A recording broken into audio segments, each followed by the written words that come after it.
बलरामपुर जिले में शासकीय अभिलेख पर कूट रचना कर सरकारी जमीन का फर्जीवाड़ा रुकने का नाम नहीं ले रहा है। एक ताजे मामले में कुसमी एसडीएम ने 13 एकड़ सरकारी जमीन को शासकीय मद में दर्ज किया और फर्जीवाड़ा करने वाले शख्स के ऊपर एफआईआर दर्ज करने हेतु निर्देश जारी किया।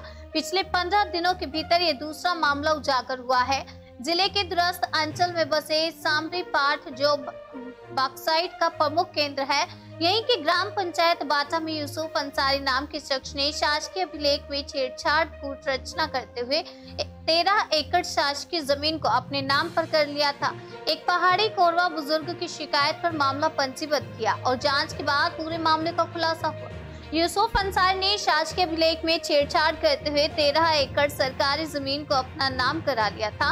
अब प्रशासन ने कार्यवाही करते हुए जमीन को शासकीय मद में दर्ज करते हुए जमीन पर लाल झंडा गाड़ दिया और दोषी व्यक्ति के ऊपर एफआईआर दर्ज करने हेतु सामरी पाठ तहसीलदार को निर्देशित किया। जमीन के इस मामले में पटवारी और कई सरकारी कर्मचारियों की भी मिलीभगत का अंदेशा है। एसडीएम ने कहा कि पुलिस की जांच के बाद अन्य लोगों के नाम सामने आएंगे।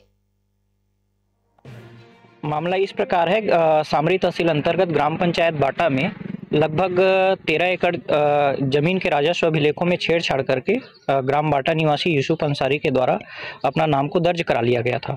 शिकायत प्राप्त होने पर मेरे द्वारा जांच की गई।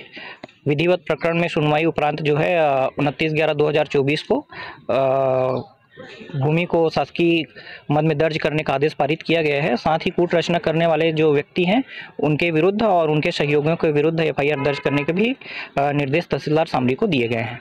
नहीं कर सकता तो हाँ, बिल्कुल यह कहना सही है कि ये इसमें जो है केवल यूसुफ अंसारी की भूमिका नहीं है, क्योंकि उसमें जो दस्तावेज जो प्रस्तुत किए गए हैं या जो जांच में आया वो सारे दस्तावेज जो है या तो वो हमारे तहसील अभिलेखागार में थे या फिर वो जो है पटवारी के कस्टडी में होते हैं।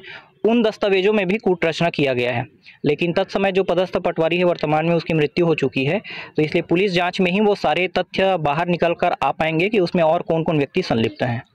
आगे और किस तरह की जब भी किसी भी प्रकार की शिकायत आएगी तो हम उस पर जांच करके नियमानुसार कार्रवाई करते रहेंगे।